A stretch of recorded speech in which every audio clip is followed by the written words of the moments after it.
প্রথম চান্সে যদি জান্নাতে যেতে চান, জাহান্নামের কোন স্পর্শ ছাড়া যদি জান্নাতে যেতে চান, তাহলে এই 16 বদভ্যাস থেকে, 16টি অপরাধ থেকে নিজেকে বাঁচাবার চেষ্টা করতে হবে। কোরআন এবং হাদিসের আলোকে আমরা কিছু হতভাগা মানুষের কথা জানি, যে মানুষগুলো হয়তো নামে মাত্র, তাদের অনেকে মুসলমান, হয়তো অনেকে নামাজ কালামও পড়ে, জান্নাতে তারা যেতে পারবে। কারা সে হতভাগা মানুষ যারা হয়তো তাদের অনেকে আছে মুসলিমই না, আবার অনেকে আছে যারা মুসলমান হওয়া সত্ত্বেও, নামে মুসলমান হওয়া সত্ত্বেও জান্নাতে প্রবেশ করতে পারবে না।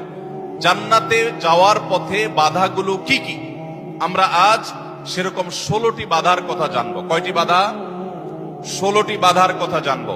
16 শ্রেণীর হতভাগা মানুষের কথা জানবো, যে হতভাগা মানুষগুলো জান্নাতে যেতে পারবে না, জান্নাতে যাওয়ার এই নেয়ামতের সৌভাগ্য লাভ থেকে তারা বঞ্চিত হবে। আল্লাহ রাব্বুল আলামিন সেরকম কপাল পোড়া মানুষদের কাতারে যেন আমরা শামিল না হই, আমাদের সবাইকে সে তৌফিক দান করুন। ভাইরা আমার, আমরা যে শ্রেণীগুলোর কথা বলবো, প্রত্যেকটা শ্রেণীর পাশাপাশি আমরা কোরআন বা হাদিস থেকে উদ্ধৃতি এবং রেফারেন্স ইনশাআল্লাহ টানবো। আপনাদের কাজ হলো, আমাদের সবার কাজ হলো, এই 16 প্রকার হতভাগা মানুষের কোন একটা প্রকার এর মধ্যে আমি নিজে আছি কিনা সেটা মেলানো। যদি দেখি যে আমার মধ্যে এটা আছে, তাহলে মাহফিলের প্যান্ডেলের মধ্যে বসে, প্যান্ডেলের নিচে বসে এই মাহফিলের মাঠে থেকেই আমি নিয়ত করে ফেলবো যে এই বদভ্যাসটা, এই খারাপ জিনিসটা আমি ত্যাগ করে ফেলবো। যেই 16টি খারাপ জিনিস, যেই 16টি অপরাধ জান্নাতে যাওয়ার ক্ষেত্রে বাধা, সে বাধাগুলো আমাদের জীবন থেকে আমাদের সরিয়ে ফেলার সংকল্প এখান থেকে করে তারপরে বাড়িতে যেতে হবে। তাহলে আজকে মাহফিলে আসা, বসা, আয়োজন করা সবকিছু সার্থক হবে ইনশাআল্লাহ। সবাই নিয়ত করবো তো ইনশাআল্লাহ। আল্লাহ আমাদের সবাইকে তৌফিক দান করুন। সর্বপ্রথম যে হতভাগা মানুষদের কথা বলতে চাই, যারা জান্নাতে যেতে পারবে না, তারা হলো যারা আল্লাহর প্রতি ঈমান আনে নাই, যারা মুসলমান হয় নাই, যারা ঈমান আনে নাই, আল্লাহর প্রতি যারা বিশ্বাস করে নাই, তারা আল্লাহর তৈরি জান্নাতে যাবে, এটা কখনো আশা করা যায়?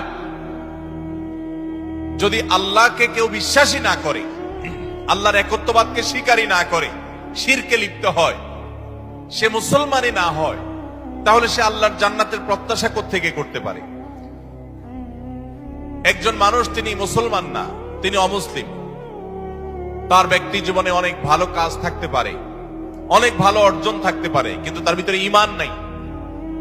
এই লোকটা আল্লাহর কাছে জান্নাতের আশা কখনো করতে পারে?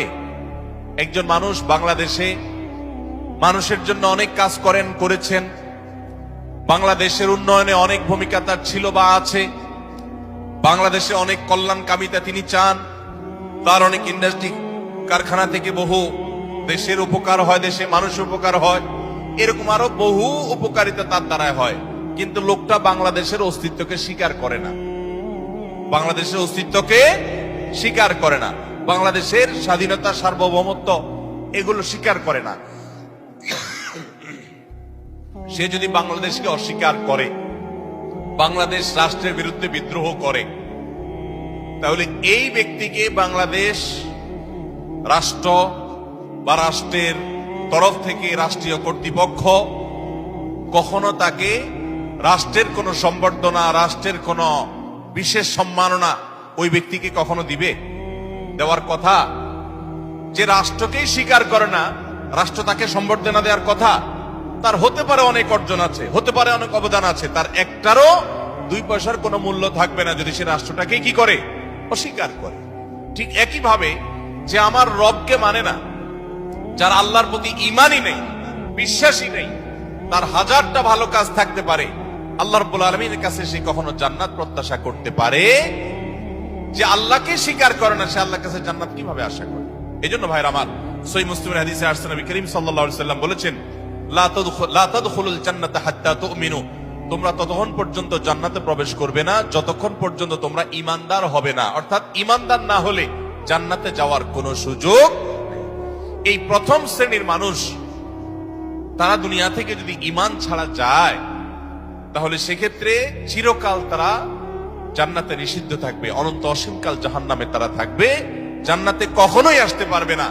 আর বাকি 15 শ্রেণীর মানুষ যারা আছে, এরা এক সময় তাদের পাপ এবং অপরাধের প্রায়শ্চিত্ত করার পর, এর শাস্তি পাওয়ার পর, আল্লাহ তাআলা চাইলে তাদেরকে জান্নাতে দিতে পারেন এবং তাদের ঈমান যদি থাকে, কোনো না কোনো সময় তারা জান্নাতে যাবে, তাদের গুনাহগুলো মাফ হওয়ার পর অথবা শাস্তি হওয়ার পর, যেহেতু তারা ঈমানদার।